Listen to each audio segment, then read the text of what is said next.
मेरी कुकी भी आई है। बहुत जिद कर रही थी। अच्छा ही किया।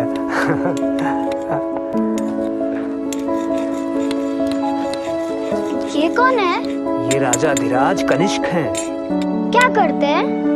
ये राज करते थे। मतलब जैसे मैं अपने घर का राजा हूँ, उसी तरह महाराज कनिष्क भी पाटलिपुत्र से खोतान तक राज करते थे। बहुत सवाल करती है। पिता को खाने दे। ठीक है। मैं छू सकती हूँ? हाँ छू।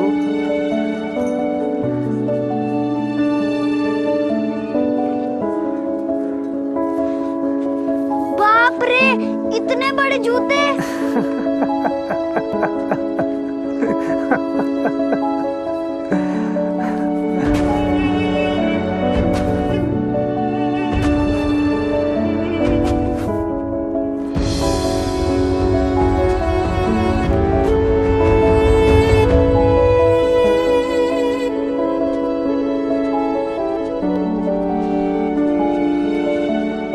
महाराजा राजाधिराज देवीपुत्र शाही, कब तक नगर पर घेरा रखने का विचार है? जब तक विजय नहीं होती राजा मात्य। देवपुत्र महाराजा राजाधिराज नगर से दूत आया है। उसे यहीं ले आओ।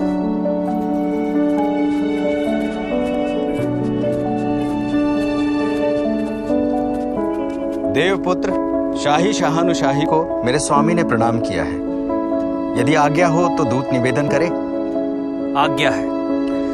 मेरे स्वामी का कहना है कि नगर की घेरेबंदी और आपकी उपस्थिति से प्रजा त्रस्त और पीड़ित क्यों रहे, इसलिए आपको जो भी चाहिए मेरे स्वामी देने के लिए तैयार है। अपने राजा से कहना कि वो आत्मसमर्पण के साथ 3 लाख सोने की मोहरें दे, तब मैं उसे क्षमादान करूंगा। 3 लाख स्वर्ण मुद्राएं? सम्राट, अब आज्ञा दीजिए। आपका एक एक सैनिक आत्माहुति दे देगा, पर अपनी मिट्टी का एक कण भी नहीं देगा। दूत सम्राट कनिष्क से जाकर बोलिए कि मेरे राज्य की संपदा का मूल्य 1 लाख स्वर्ण मुद्राएं भी नहीं है, तो भला मैं 3 लाख स्वर्ण मुद्राएं कहां से दूंगा? मैं आत्मसमर्पण करने के लिए तैयार हूं। सम्राट, तुम्हारे सम्राट के पास 2 मूल्यवान रत्न हैं। वो दोनों रत्न मुझे दिए जाएं। मैं उन दोनों का मूल्य 2 लाख स्वर्ण मुद्राएं मान लूंगा। वे रत्न क्या है महाराजा राजाधिराज शाह? 1 भगवान बुद्ध का भिक्षा पात्र, दूसरा नव भिक्षु। महाराजा राजाधिराज शाह, भगवान बुद्ध का भिक्षा पात्र और नव भिक्षु, ये दोनों ही अमूल्य हैं। उन्हें मेरे स्वामी। भगवान बुद्ध का भिक्षा पात्र, नव भिक्षु और राज्य।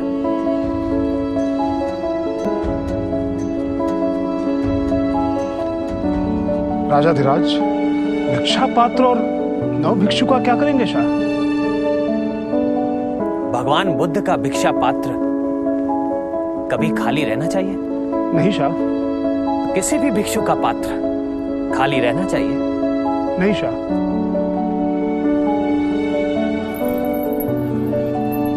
तो शाहों को यह कौन याद दिलाएगा कि उनका पहला कर्तव्य इस धरती के प्रति यह है कि वो इसे खूब सींचे। अपने किसान, अपने सौदागर, अपनी प्रजा का इतना ध्यान रखें कि किसी भी भिक्षुक का भिक्षा पात्र खाली ना रहे। मैं जैसे सूर्य और अग्नि की उपासना करता हूं, वैसे ही भगवान बुद्ध के भिक्षा पात्र की उपासना भी करूंगा। पर नव भिक्षु क्यों शाह? राजा मात्य माथर, उन शाहों की तकदीर होती है जिनके पास महान दार्शनिक हो, कवि हो, शिल्पकार हो। शाहों के असली राज महामात्र और राजपुरुष ये दार्शनिक होते हैं जो शाहों को उनका धर्म याद दिलाते हैं। पर बोधिसत्व, राजपुत्र, राज महामात्र और राजपुरुषों की सेवा स्वीकार नहीं करते। तुम मंत्री सभी को या तो शाहों की सेवा में या अपनी सेवा में चाहते हो। नव भिक्षु शाहों की सेवा में नहीं रहेगा, बल्कि शाहानुशाही नव भिक्षु की सेवा में रहेंगे। नव भिक्षु मेरे पास नहीं आएंगे, मैं नव भिक्षु के पास जाऊंगा। मेरा बेटा उविष्क उनके पास जाएगा। माथर, अमात्य, राजा मात्य, राजपुत्र, राजपुरुष, ये सब लोक सेवक कहे जाते हैं, पर उनको वास्तव में भी होना चाहिए। पर शाह नौ भिक्षु को कैसे जानते हैं? माधर, मैं शाह हूं। मैं हजारों कानों से सुनता हूं और हजारों आंखों से देखता हूं। दर्द की वो आवाज भी सुनता हूं जो किसी के सीने में दब के रह जाती है। वो सच भी देखने की कोशिश करता हूं जो इन आंखों को दिखाई नहीं देता। उसे दूसरों की आंखों से देखना पड़ता है। राजन, जो मनुष्य को सच्ची राह दिखाता है वो संसार में हर जगह अमूल्य और अतुलनीय है। बुद्ध धर्म अगाध है और निर्वाण का सिद्धांत शाश्वत। संवेदनशील प्राणियों की रक्षा महानतम धर्म है। संसार धर्म अनेक चुनौतियां प्रस्तुत करता है, पर एक राजा होने के नाते तुम सिर्फ अपने राज्य का भला कर सकते हो। पर अब तुम बुद्ध धर्म का घोष कर पृथ्वी से समुद्र तक धर्म राजा बन सकते हो। भिक्षु मनुष्यता की रक्षा करता है। जिसका हृदय करुणा से भरा हो उसके लिए कोई स्थान दूर या पास नहीं। मैं चाहे यहां रहूं चाहे वहां रहूं, धर्म का ही घोष करूंगा। इसलिए तुम सिर्फ वो मत देखो जो तुम्हारी आंखों के सामने है, बल्कि ज्ञान की आंखों से मनुष्यता का भला देखो और मुझे शाह को सौंप दो। और भगवान का भिक्षा पात्र? शाह भिक्षा पात्र को नहीं, धर्म को पुरुषपुर ले जा रहा है। धर्म को अभी दूर दूर तक जाना है। शाहों का शाह बुद्ध का भिक्षा पात्र आदर से उठाएगा। ले जाने दो इसे शाह को।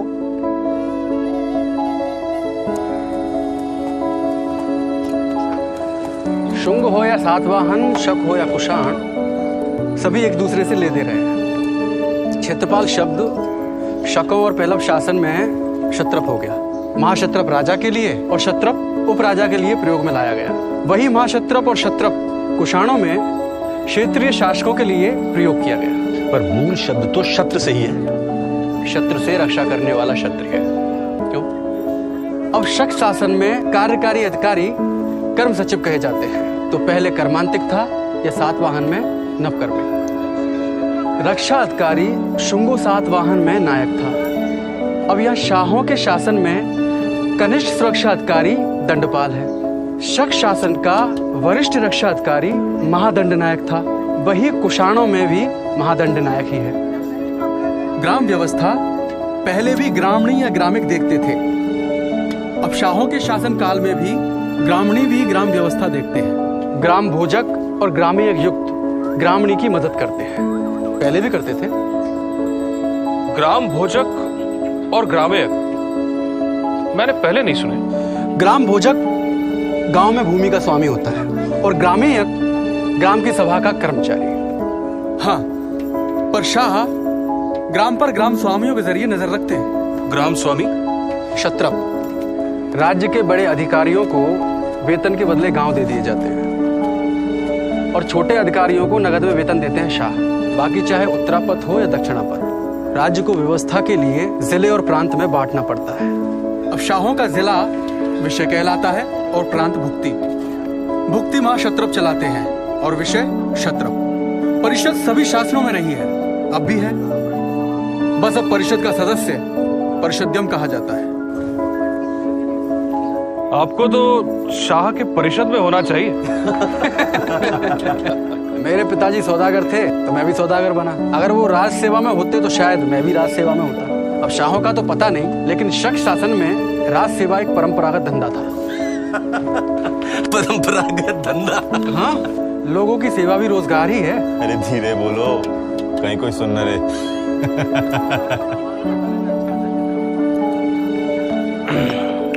देवपुत्र शानुशाही से मिलना था। कावेरी पट्टनम से उनके लिए मोती ले आया। सुना है शाह मध्य देश की विजय यात्रा से भगवान बुद्ध का भिक्षा पात्र और कोई बौद्ध भिक्षु ले आए। कौन है ये भिक्षु? सुना है पहले कोई उग्र तापस था। कौन है ये उग्र तापस जिसने बुद्ध के भिक्षुओं का जीना दूभर कर रखा है? प्रचंड सन्यासी है और धर्म का विरोधी। सन्यासी और धर्म का विरोधी? धम्म का, बुद्ध के धम्म का। धम्म का विरोध कोई कैसे कर सकता है? सिरफिरा है, बिहार के बाहर खड़ा रहकर भिक्षुओं को चुनौती देता है कि वैदिक धर्म श्रेष्ठ है। मुन्नो, जिसने धम्म को पा लिया है मुझसे बात करे, वरना बुद्ध के वचन रटना बंद करे। उपासकों के घर के बाहर खड़ा रहकर श्रावकों को धमकी देता है कि घर में बुद्ध की उपासना और घंटा बजाना बंद करो। ये तो सहिष्णुता नहीं है, उसे कोई रोकता क्यों नहीं? अब एक सन्यासी का कोई क्या बिगाड़ सकता है? महावीर और बुद्ध को क्या कम चुनौतियां मिली थी? समय ही सभी प्रश्नों को सुलझा देता है और बड़ों बड़ों को जमीन पर ला देता है। अरे तुम सब तो ब्राह्मणों की तरह बात करने लगी। क्यों? महिलाओं को मूर्ख समझती हो तो? एक दिन में सीधा करते उस तापस को वाद में, पर वो महिलाओं से बात करेगा नहीं और हमारे ब्राह्मण पति उसे रोकेंगे नहीं। सन्यासी जो है, चिंता ना कर भगनी, 18 क्षौणी से जो ना हारा उसे मुट्ठी भर लोगों ने धूल चटा दी थी। किसको? अर्जुन को।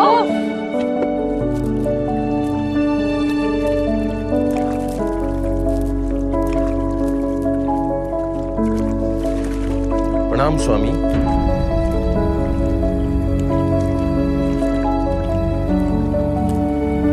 इस रूप काया को भिक्षु पार्श्व कहते हैं।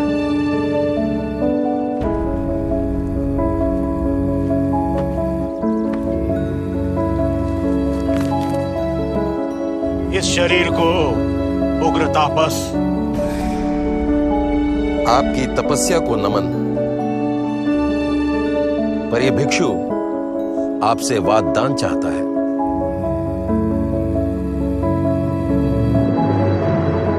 वाद में पराजित होने वाले को क्या दंड दिया जाए सन्यासी?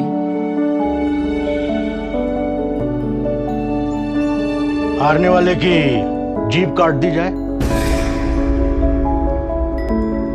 यह हिंसा होगी। जो हारे वो जीतने वाले का शिष्य हो जाए।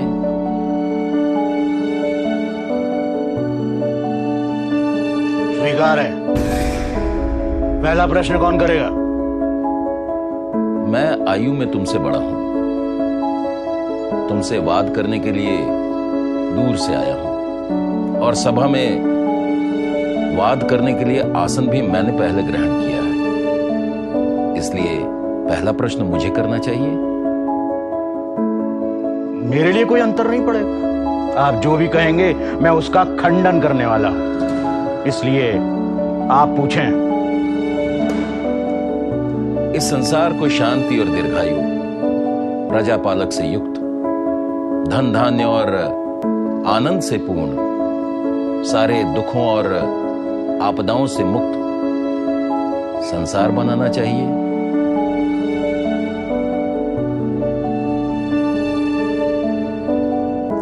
खंडन करिए स्वामी।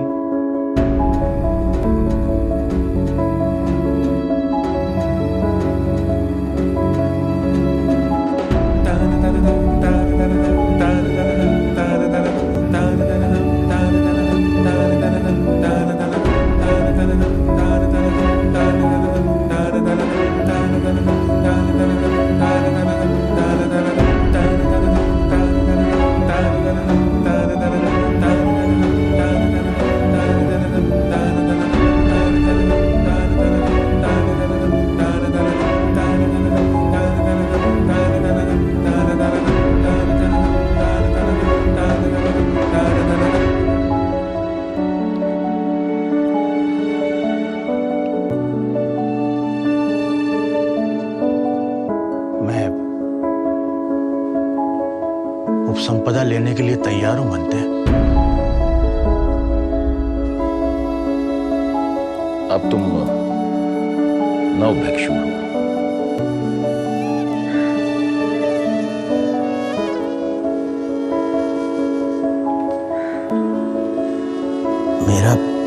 शास्त्र ज्ञान अगाध था, पर एक ही प्रश्न ने मुझे परास्त कर दिया।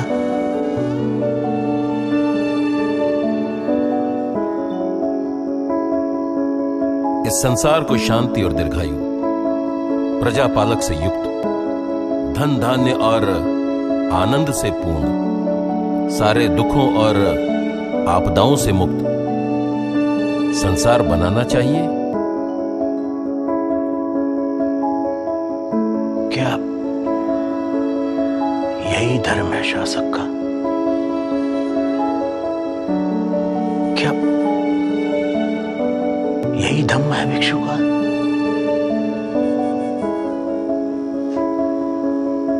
द्वैत है तो द्वंद्व है, अशांति है।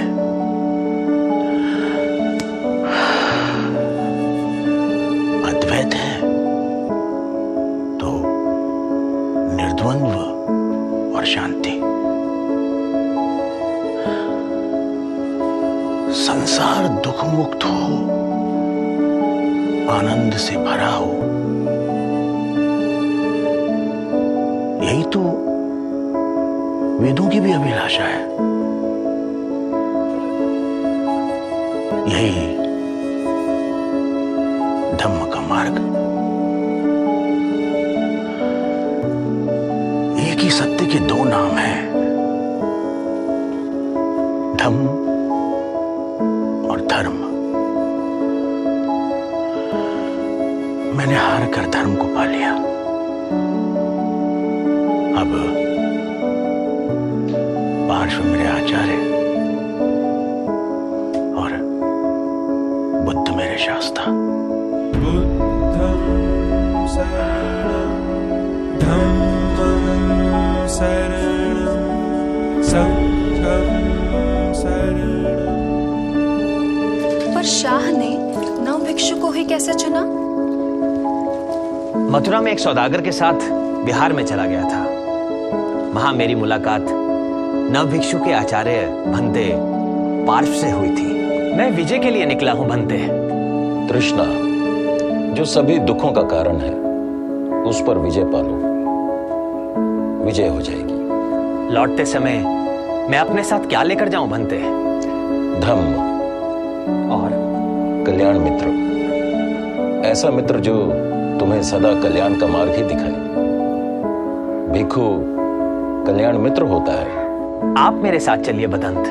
चलता, पर जहां तुम जा रहे हो वहां मैं अपने से भी श्रेष्ठ को जानता हूं। कौन है वो? जो पहले धम्म का अनुयायी नहीं था, अब है नव भिक्षु।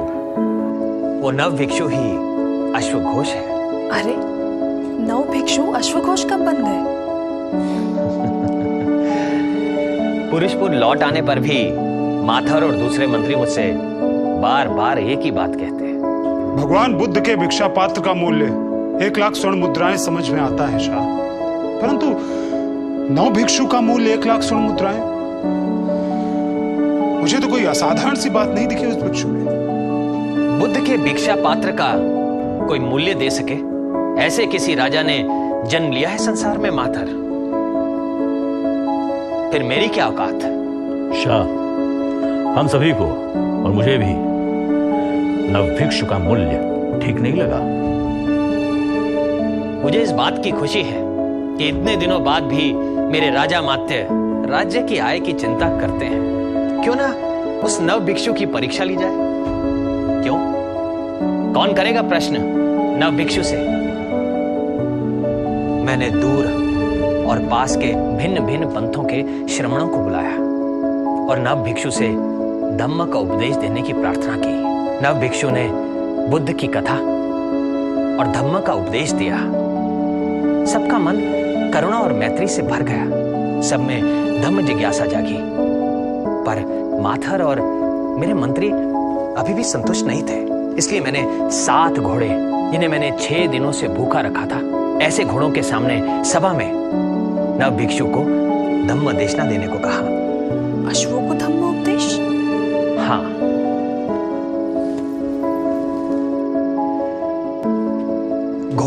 आदेश पर नव भिक्षु ने कोई प्रतिक्रिया नहीं की। सभा में घोड़ों को बांधा गया। नव भिक्षु को अश्वों में भी वही समता दिखी जो वो मनुष्य में देखते थे। उन्होंने उसी करुणा और मैत्री भाव से अश्वों के सामने धम्म का उपदेश देना जारी रखा जो वो सभी को देते हैं। मेरे आदेश पर उन भूखे घोड़ों के सामने उनकी प्रिय प्लावन नाम की घास खाने के लिए रख दी गई, पर 6 दिन के भूखे घोड़ों ने एक क्षण के लिए भी उस घास की ओर नहीं देखा। सारी प्रकृति के लिए प्रेम, करुणा और मैत्री से भीगे मन ने घोड़ों के मन में भी स्पंदन उत्पन्न कर दिया। घोड़ों की आंखों से भी आंसू बहने लगे। मेरे मंत्रियों ने उसी क्षण नव भिक्षु के मूल्य को पहचाना जो राग विराग से परे मनुष्य और पशु सबका कल्याण मित्र है। मेरे मंत्रियों की आंखें भी छलकने लगी और उसी बोधि सत्व के लिए मेरे मन में एक शब्द गूंजा, अश्वघोष। जिसकी वाणी अश्व भी समझते हैं, जिसका घोष सुन अश्व भी करुणा से भर उठते हैं। मैंने उस नव भिक्षु को पुकारा, अश्वघोष, और उनके चरणों में गिर पड़ा। ना मैं सिक्कों में अच्छा दिखता हूं और ना ही शिल्पों में। सिक्कों में तो ठीक ठाक दिखने वाला आदमी भी भयानक लगने लगता है। तुम्हारी कोई गलती नहीं है। रूप पर तो मूर्ख ही मोहित होते हैं शाह। ब्राह्मण भी धम्म की भाषा बोलने लगे। उपनिषद भी आत्मा की अमरता की घोषणा करते हैं, रूप की नहीं शाह। मित्र का अंकन भी अच्छा है, पर ध्यान रखना कि शब्दों के अंकन में अशुद्धि नहीं रहे। माथर, मुझे हर सिक्के का वजन समान चाहिए, सोना शुद्ध। मुझे कोई भी मिलावट स्वीकार नहीं। कुषाण की स्वर्ण मुद्रा के मूल्य और शुद्धता पर किसी भी सौदागर और प्रजा को अविश्वास नहीं होना चाहिए, चाहे फिर वो रोम का हो या चीन का। हमारे सिक्के हमारी प्रतिष्ठा है। एक भी नकली सिक्का बाजार में चलता है तो प्रजा के विश्वास को चोट करता है। इसलिए गमजोर को सिक्कों की परीक्षा बार बार करने को कहो। शाह ने सोने का नया सिक्का जारी किया है, देखा है तुमने? मैं तो पुराने सिक्कों से ही काम चला रहा हूं।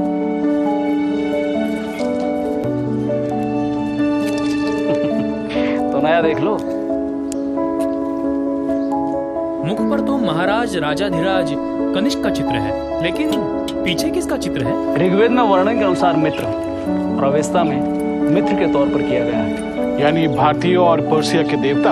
हाँ, ईमानदारी, मित्रता, अरमंद और भेंट, मेल मिलाप के देवता।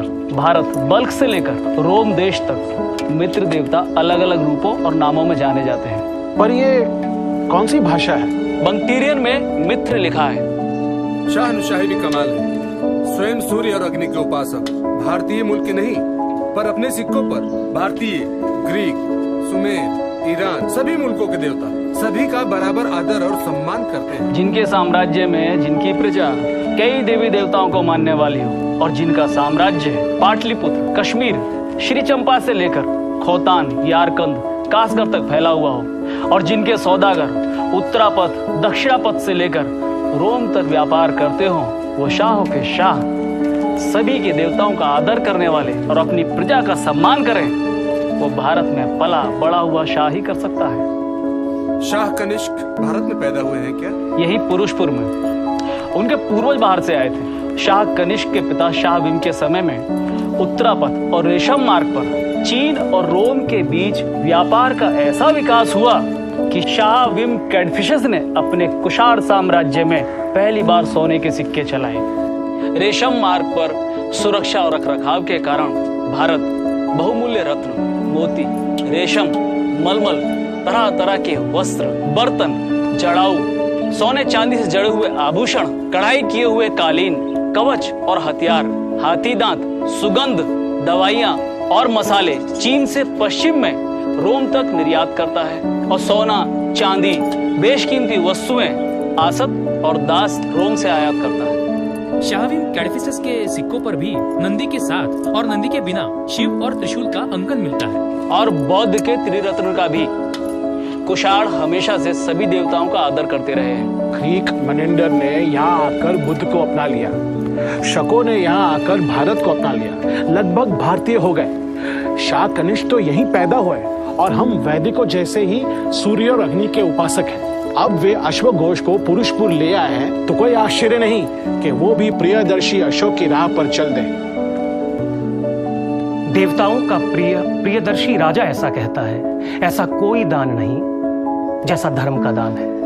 धर्म का परिचय, धर्म का संविभाग या धर्म का रिश्ता, वो ये है।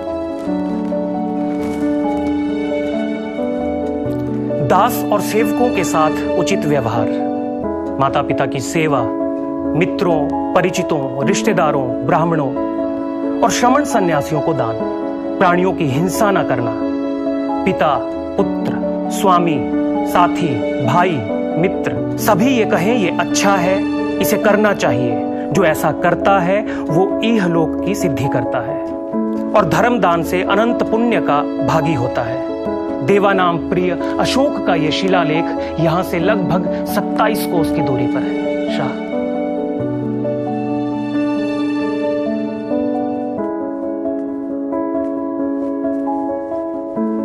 और ये लगभग 71 कोस की दूरी पर है। ऐसा ही आलेख गांधार में भी है। मैं वहां जाना चाहूंगा माता। शाह, पुण्यवर्धन और साथ आए सौदागरों को लेकर आओ। शाहानुशाही को प्रणाम। स्वागत है श्रेष्ठी। कैसे हो मेरे श्रेष्ठी? बड़े दिनों बाद दिखाई दिए। रोम से आ रहा हूँ शाह। शाहानुशाही के सिक्के रोम के बाजारों में बरस रहे हैं। रेशम मार्ग अब शाहानुशाही का दूसरा नाम हो गया है। रास्ते तो सौदागर बनाते हैं, हम कुषाण तो सिर्फ पहरेदार हैं श्रेष्ठी। बेहतर और सुरक्षित रास्ते होंगे तो बेहतर व्यापार होगा, बेहतर व्यापार होगा तो बेहतर मुनाफा होगा, बेहतर मुनाफा होगा तो बेहतर कर मिलेगा। सम्राट और सौदागर दोनों समृद्ध होंगे, प्रजा का कोष बढ़ेगा। राजा, प्रजा और सौदागर समृद्ध होंगे तो कला, साहित्य, शिल्प का विकास होगा। इसलिए शाह कुजुल से लेकर मेरे पिता शाह दिम ने सबसे पहले उन्नति और विकास के रास्ते बनाए। इजाजत हो तो आपके कदमों में एक साधारण भेंट चढ़ाऊं? इजाजत है।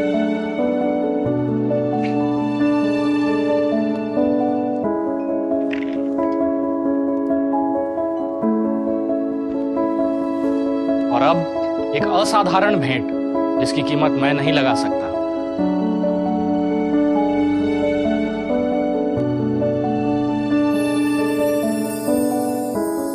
मिलिंद प्रश्न शाहानुशाही। ये तुम्हें कहां मिल गए? सोना खरीदना और बेचना आसान है शाहानुशाही, लेकिन इसे खरीदना बड़ा मुश्किल। बॉक्ट्रिया से ग्रीस जा रही थी लेकिन मैंने जाने नहीं दिया। कहते हैं महाराज मिलिंद की अपनी पांडुलिपि है। क्या कीमत दी? शर्मिंदा ना करें शाहानुशाही।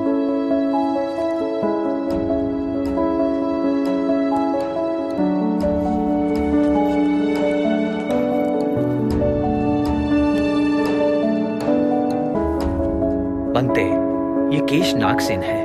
नहीं महाराज, ये रोए नागसेन है। नहीं महाराज, ये नख, दांत, चमड़ा, मांस, स्नायु, हड्डी, मज्जा, वृक्क, हृदय, यकृत, क्लोमक, प्लीहा, फुफ्फुस, बड़ी आंत, पतली आंत, पेट, मल, पित्त, कफ, पीप, लोहू, पसीना, मेद, आंसू, चर्बी, लार, सिड़क, लसीका, मस्तिष्क, मूत्र नागसेन है। नहीं महाराज।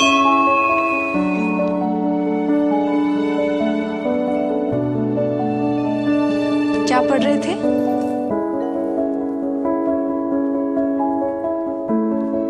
मिलिंद प्रश्न। यह कौन सा प्रश्न है? बदंद नागसेन को ग्रीक राजा मिलिंद द्वारा पूछे गए धर्म संबंधी प्रश्न। देख रही हूँ आपकी धर्म जिज्ञासा बढ़ती जा रही है। धर्म है ही ऐसा जो उसे जानने के रास्ते पर चल पड़ता है, धार्मिक हो जाता है। महाराज मिलिंद ग्रीक थे, उन्होंने भी धम्म को अंगीकार कर लिया और अंत में भिक्षु बन गए। भारत को जीतने का स्वप्न देखने वाले भारत के हो गए। भारत में ग्रीक साम्राज्य में मिलिंद की अस्थियों पर स्तूप बने। आक्रांताओं की उत्तराधिकारी भी धर्म का स्पर्श पाप पूजे गए। ये है धम्म की ताकत। जिसने भी धर्म को जाना उसने तलवार रख दी, युद्ध घोष बंद कर दिया और धर्म घोष शुरू किया। फिर वो चाहे अशोक मौर्य हो या ग्रीक मिलिंद। झूठ कहते हैं वो लोग जो कहते हैं कि धर्म के लिए तलवार उठानी पड़ती है। धर्म तो तलवार फेंकना, तलवार छोड़ना सिखाता है। झूठ कहते हैं वो लोग जो कहते हैं कि पुष्य मित्र ने वैदिक धर्म की रक्षा के लिए तलवार उठाई थी। यदि ऐसा होता तो अशोक के साम्राज्य का एक स्तूप, एक शिलालेख, एक स्तंभ नहीं बचता। तलवार हमेशा सत्ता और सिंहासन के लिए उठी है। प्रिय, सही प्रश्न किया था बनते पार्श्व ने, बनते अश्वघोष से कि संसार को शांति प्रिय, दुखों और अवसादों से मुक्त, धन धान्य से युक्त बनाना चाहिए। और वो तलवार से नहीं हो सकता, वो करुणा और मैत्री से ही हो सकता है। जो तलवार से लिखा जाए, हिंसा से फैलाया जाए, वो धर्म हो ही नहीं सकता। आपने भी अशोक और मिलिंद की तरह धम्म को अपना तो नहीं लिया? प्रिय, धम्म प्रकाश है, उसे अपनाना नहीं पड़ता। रोशनी रोकने के लिए पर्दे ना डालो तो उससे बच नहीं सकते। मैं कब धम्म का उपासक हो गया मुझे पता ही नहीं चला। मिलिंद प्रश्न मुझे नहीं सुनाएंगे? भांते, मैं अपने सिक्कों पर भगवान बुद्ध के रूप को अंकित करना चाहता हूं। राजन, तुम्हारे सिक्कों पर अंकित भारतीय, ग्रीक, फारसी या सुमेर के देवताओं की जगह अपना रूप उत्कीर्ण देखने की किसी बुद्ध की कामना नहीं हो सकती। क्यों करना चाहते हो तुम ये उपक्रम? बनते, इससे धर्म के सार की वृद्धि होगी। कनिष्क, धम्म मानने का नहीं है। क्या तुम कह सकते हो कि जो अपना अपना धर्म मानते हैं वे धार्मिक हैं? धर्म जानने का नहीं है। क्या तुम कह सकते हो कि जो धर्म को जानते हैं, धर्म की व्याख्या करते हैं, वे धार्मिक हैं? धम्म तो आचरण का है। जो धम्म को आचरण में लाता है वो धार्मिक है। भंते, प्रियदर्शी ने भगवान बुद्ध के अस्थि अवशेषों पर स्तूप बनवाकर भगवान की धर्म काया को पूरे साम्राज्य में फैलाया ताकि उपासक भगवान की रूप काया और धम्म काया दोनों की उपासना कर सके। महाराज मिलिंद ने अपने सिक्कों पर धर्म चक्र भी खुदवाया और धर्मिकस भी लिखवाया। इससे दूर दूर के देशों को पता चला कि मिलिंद धम्म का उपासक है। त्रिरत्न मेरे पूर्वज अंकित करते रहे हैं, पर मैं चाहता हूं मेरे सिक्कों पर बुद्ध भी हो ताकि दूर दूर के देशों में रह रही मेरी प्रजा और रोम से लेकर दक्षिणा पथ के बाजार में जहां जहां मेरे सिक्के चलते हैं सभी को तथागत बुद्ध का ज्ञान हो। इससे धम्म जिज्ञासा बढ़ेगी। बनते कनिष्क, चक्र, पदचिन्ह, बोधि वृक्ष, सिंहासन जैसे प्रतीकों से बुद्ध को शिल्पों में अंकित किया गया है, पर बुद्ध के रूप को आज तक शिल्पों या सिक्कों में अंकित नहीं किया गया है। मैं जानता हूं बनते, इसीलिए प्रार्थना कर रहा हूं। उपनिषदों में भी मूर्तियों का कोई स्थान नहीं था, पर सनातन धर्म ने कर्म और ज्ञान मार्ग के साथ भक्ति का मार्ग भी ढूंढा और अपने अनुयायियों के लिए ईश्वर को मूर्तियों के रूप में अभिव्यक्त किया। मेरे अलग अलग राष्ट्रों की प्रजा आस्था भक्ति के कारण अपने अपने व्यक्तिगत देवताओं पर विश्वास करती है, उनकी मूर्तियां बनाती है। उसका एक भावनात्मक आकर्षण भी है और प्रार्थना करने के लिए उसके सामने अव्यक्त का एक व्यक्त रूप भी है। बुद्ध ने धम्म चक्र प्रवर्तन किया, वो निरंतर चलता रहे, इसके लिए हमें उसे गति देनी चाहिए। इसीलिए मैं अपनी प्रजा को भगवान बुद्ध का रूप देना चाहता हूं। ज्ञान शुष्क हो सकता है, पर भक्ति और पूजा रसमय होती है बनते। बौद्ध दर्शन विश्व के लिए नए कलेवर में पुरातन सत्य की नई व्याख्या मांगता है, क्योंकि अब धम्म का साम्राज्य सिर्फ भारत तक नहीं रहा। अब उसके अनुयायी ग्रीक साम्राज्य, चीन साम्राज्य, पर्शियन साम्राज्य में भी हैं। पूरा धम्म साहित्य पाली में है। क्यों हम संस्कृत जानने वाले, पढ़ने वालों को उससे वंचित रख रहे हैं? बुद्ध की वाणी, त्रिपिटक क्या संस्कृत में नहीं हो सकते? क्या चीनी भाषा में उसका अनुवाद नहीं हो सकता? क्या बुद्ध और धम्म पर सिर्फ भारत का अधिकार है, विश्व का नहीं हो सकता? कनिष्क, इसकी अनुमति तुम्हें बौद्ध संगीति ही दे सकती है। इसके लिए तुम्हें चौथी बौद्ध संगीति बुलानी पड़ेगी। कश्मीर में श्रीनगरी के पास कुंडल वन संगीति के लिए हर तरह से उपयुक्त स्थान रहेगा। अगेसी लाओस श्रीनगरी प्रियदर्शी अशोक की नगरी भी है। राजाधिराज, श्रीनगरी के पास ही एक पुर बसाओ। ये तुम्हारे नवकर्मिक विभाग के लिए सबसे बड़ी परीक्षा है। भिक्षुओं के लिए विहारों की व्यवस्था में कोई कमी नहीं रहनी चाहिए। हुविष्क, बौद्ध संगीति की सारी व्यवस्था तुम करोगे। शानुशाही, इस पुर का क्या नाम रखें? कनिष्कपुर कैसा रहेगा शाह? यह बौद्ध संगीति क्या है जिसमें पिता, पुत्र और कपीश से लेकर पुरुषपुर तक के राजा माती व्यस्त हो गए हैं? हुविष्क, तुम ही अपनी माँ को समझाओ। बौद्ध संघ में जब धर्म के किसी पक्ष पर मतभेद या वाद होता है या स्पष्टता चाहिए होती है तो श्रेष्ठ आचार्य और उपाध्यायों की एक महाबैठक बुलाई जाती है। इसे संगीति कहते हैं। ये चौथी संगीति होगी। तो पहली कब हुई थी? पहली संगीति महाराज अजात शत्रु के समय राजगृह में हुई थी। दूसरी संगीति महाराज काल अशोक के समय में वैशाली में, और तीसरी संगीति महाराज अशोक के समय में पाटलिपुत्र में, और चौथी संगीति महाराज कनिष्क के समय में कश्मीर में होगी। ताम्रलिप्ति से लेकर ताम्रपर्णी तक हर जगह आमंत्रण भेजे जा रहे हैं। मैं महाराज अशोक के पुत्र की तरह अपने पुत्र को संघ में नहीं जाने दूंगी शाह। और कहीं तुम स्वयं ही चली गई तो? बनते पार्श्व की तरह एक ही प्रश्न में आपने माँ को निरुत्तर कर दिया।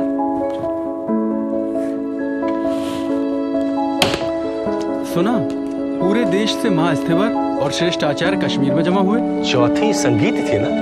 हाँ, पुरुषपुर के पास के बिहार के भिक्षु तो यही बता रहे थे। तो कोई बड़ी बात हुई? शाह पुरुषपुर लौट आए, अब जल्दी ही पता चल जाए। कुंडल वन में 500 भिक्षु एक साथ सामरा के बनते वसुमित्र अध्यक्ष, बनते अश्वघोष उपाध्यक्ष। संगीति में बनते पार्श्व, बनते नागार्जुन जैसे बौद्ध दर्शन के सूर्य। मुझे तो विश्वास ही नहीं हो रहा साम्राज्ञी कि अपने समय के महान दार्शनिकों के चरणों में बैठने का हम कुशाणों को अवसर मिला। कोई बड़ी उपलब्धि? हाँ साम्राज्ञी, चतुर्थ संगीति ने धम्म उपासकों के लिए मूर्ति पूजा के द्वार खोल दिए। संगीति में धम्म का 2 यानों में विभाजन हुआ, हीनयान और महायान। दोनों में अंतर होगा?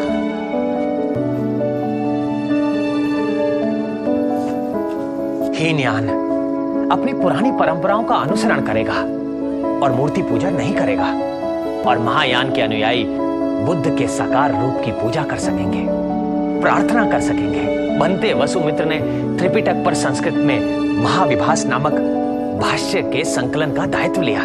अब बुद्ध वाणी सिर्फ पाली तक सीमित नहीं रह जाएगी। मैं बुद्ध वचन का अन्य भाषाओं में अनुवाद करवाऊंगा। भाषा धम्म के मार्ग में बाधा नहीं होनी चाहिए। मैंने पहले आपको कभी इतना प्रसन्न नहीं देखा। हाँ साम्राज्ञी, धम्म ने मुझे एक राह दिखाई। ये संसार करुणा और मैत्री का हो, जिसमें हिंसा, घृणा, युद्ध के लिए कोई स्थान ना हो। उस दिशा में प्रियदर्शी अशोक ने कदम बढ़ाया था, आज मैंने भी बढ़ाया। प्रियदर्शी ने भगवान बुद्ध की अस्थियों पर 84,000 स्तूप बनवाए ताकि भारत धम्म को जान सके।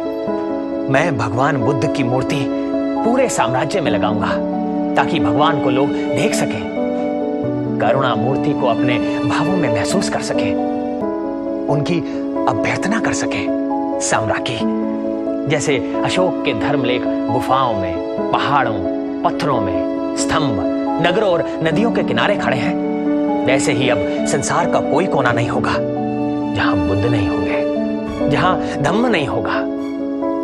वो उत्तरा पथ पर होंगे, दक्षिणा पथ पर होंगे, रेशम पथ पर होंगे, दुर्गम दरों और पहाड़ों पर होंगे। चौथी संगीति ने ये द्वार खोल दिए हैं सम्राज्ञी।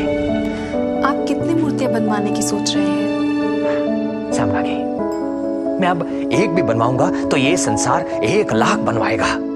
अशोक ने 84,000 स्तूप बनवाए। जानती हो क्यों? नहीं। क्योंकि भगवान की वाणी 84,000 सूत्रों में सुरक्षित है। मेरी अभिलाषा है कि कुषाण 84,000 मूर्तियां जरूर बनवाए। मैं पूरे कुषाण साम्राज्य में विहार बनवाऊंगा, पुराने स्तूपों की मरम्मत करवाऊंगा और नए स्तूप बनवाऊंगा। भिक्षुओं को धम्म देशना देने के लिए दूर दूर तक भेजूंगा। यही मेरी बुद्ध, धम्म, संघ, अशोक, महेंद्र, संघमित्रा और धम्म सेनापतियों को श्रद्धा से भरी अंजलि होगी। भगवान आपकी अभिलाषा पूरी करे।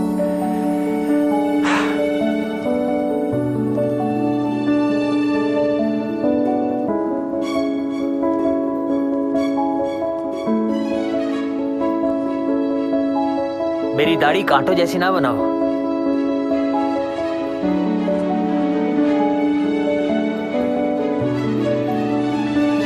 महाक्षत्रप और क्षत्रप के पत्र है शाह। बिहार बनवाने के लिए नया विभाग बनवाओ अभी से। नए अधिकारी का क्या नाम रखे हुए इसका? विहार कार्य है ना? माथर। ठीक है। तक्षशिला से रोमन और ग्रीक शिल्पकार आ गए? हाँ शाह। पर क्या? भगवान बुद्ध का मामला है शाह, और शिल्पकार रोमन और ग्रीक है। मथुरा के शिल्पकार भगवान के 32 लक्षणों को बेहतर समझेंगे। माथर, भगवान सिर्फ हम भारतीयों के हैं, विदेशियों के नहीं। हमारे वेदांत में भेद अभेद है। गांधार, कपिश, वहलीक में शिल्पकार और चित्रकार ग्रीक साम्राज्य के समय से आते जाते रहते आए हैं। वो विदेशी हो सकते हैं पर उनके हृदय भारतीय हैं। और बुद्ध मथुरा, गांधार और सभी शैलियों में आकार लें, यही तो संगीति की सफलता होगी। बुलाओ उन्हें। जी शाह।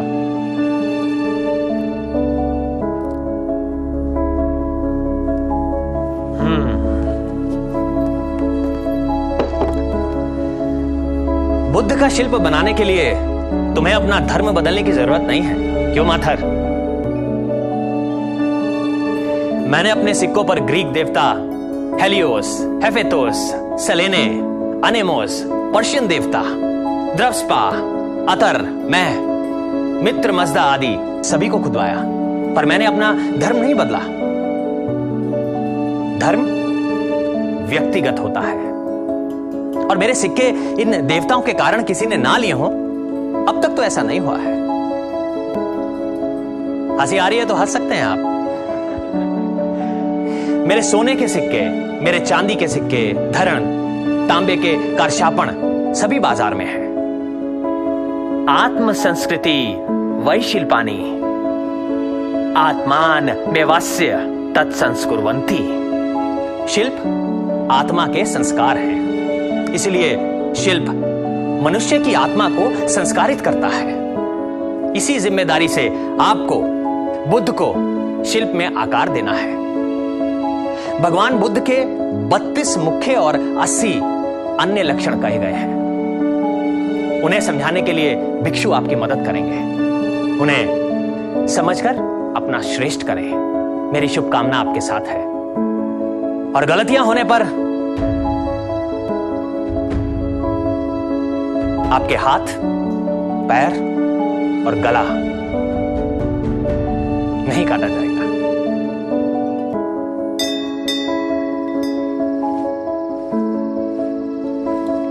बेटा वहां ब्राह्मणों से ब्राह्मण ग्रंथों पर चर्चा कर रहा है और पति यहाँ बौद्ध ग्रंथ पढ़ रहे होंगे। विनय पिटक। अब मैं जैन ग्रंथ पढ़ने लगूं तो घर में वैदिक और अवैदिक साथ हो जाएंगे।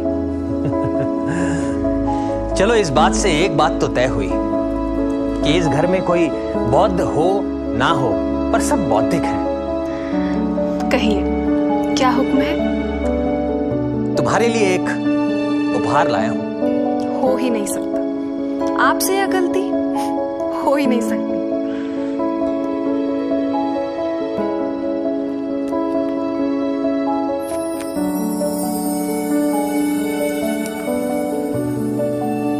अभय मुद्रा में बुद्ध, मूर्ति कब दिखा रहे हैं? जल्दी।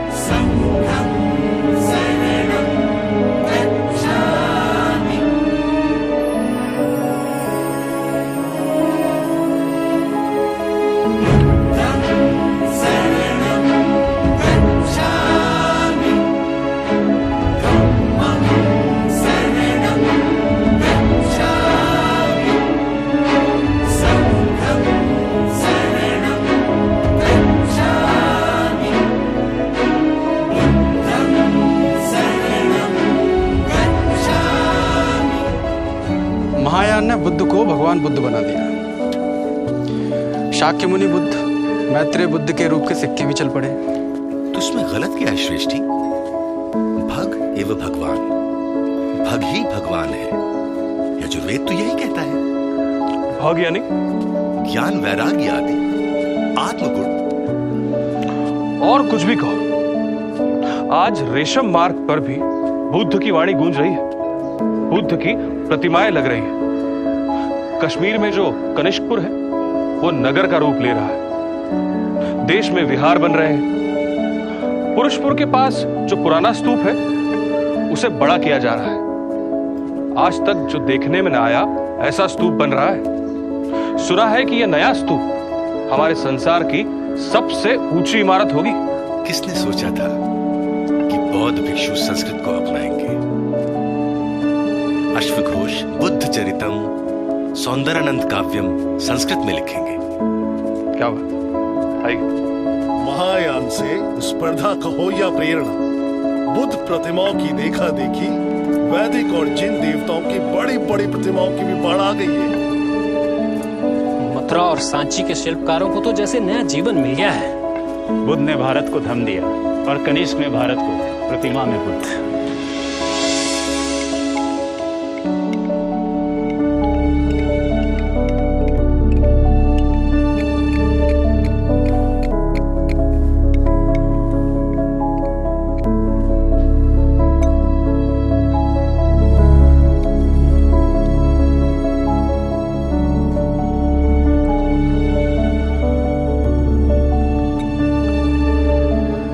मैं बहुत भाग्यशाली रहा कि मैं भारत में पैदा हुआ हूं विश्क।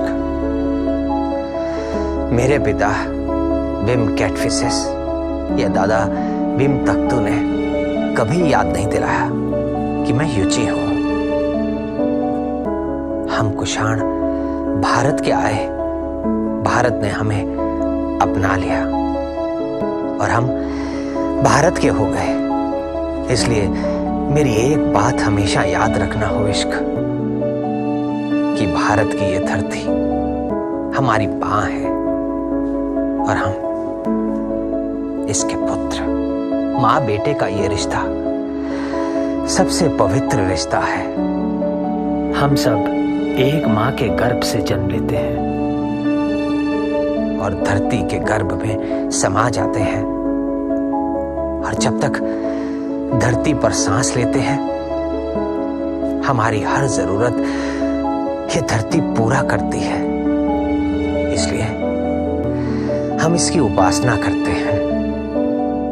सूर्य हमें ऊर्जा और प्रकाश देता है, इसलिए हम उसकी उपासना करते हैं।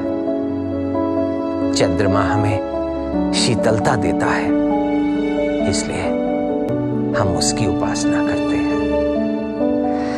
हमें जीवन देने के लिए हम उनका आभार व्यक्त करते हैं। विश्क, सिंधु, गंगा, यमुना, कुभा, इन्हें अपनी मां समझना, कभी वैदिक अवैदिक, ब्राह्मण बौद्ध में भेद ना करना।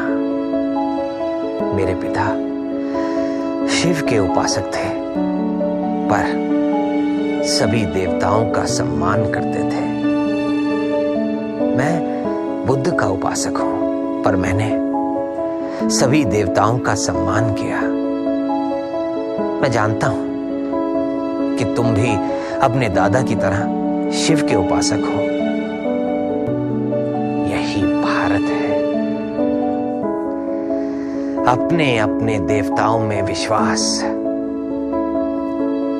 ये व्यक्तिगत धर्म है।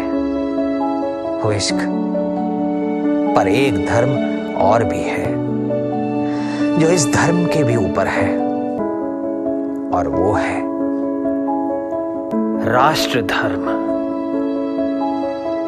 ये धर्म ही शाहों को चलाता है और प्रजा का पालन करता है। इसलिए हमेशा याद रखना, राष्ट्र धर्म से बड़ा कुछ नहीं है। यही भारत की संस्कृति है। सा प्रथमा संस्कृति विश्ववारा। ये विश्व को वर्ण करने वाली श्रेष्ठ संस्कृति है। सबको स्वीकार करने वाली महान संस्कृति है।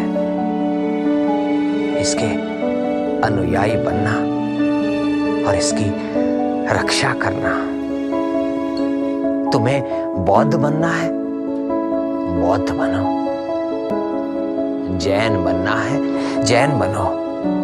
शैव बनना है, शैव बनो। जो चाहो बनो, पर सबसे पहले भारतीय बनना।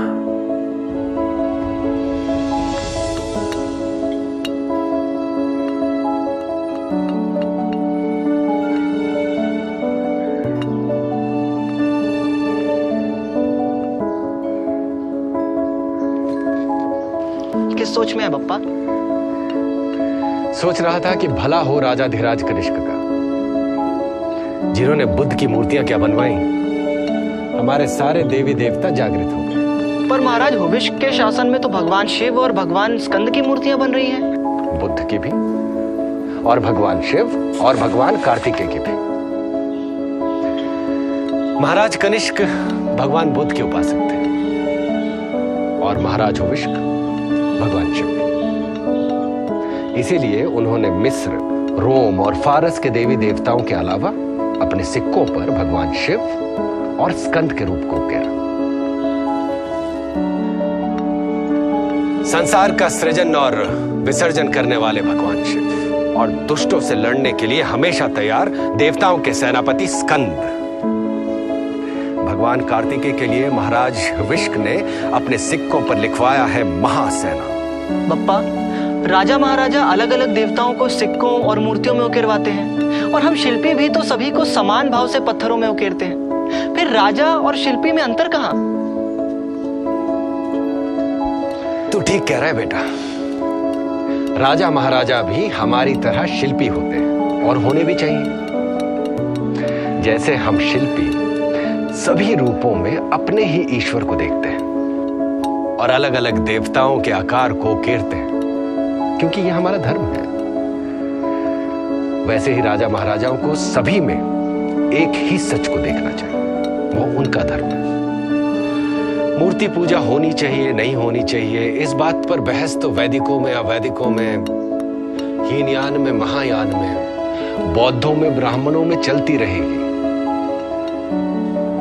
और जब जब इन बातों को लेकर हम आपस में लड़ पड़ेंगे, तब तब इन मूर्तियों के पीछे से कनिष्क, हुविष्क और कुषाण हम पर हंसेंगे। मैं यही सोच रहा था बेटा कि इतिहास में हजारों झूठ हो सकते हैं, पर एक बात सच है। क्या है वो सच पप्पा? दुनिया के सभी देवता कहीं एक साथ रह सकते हैं, तो वह भारत है।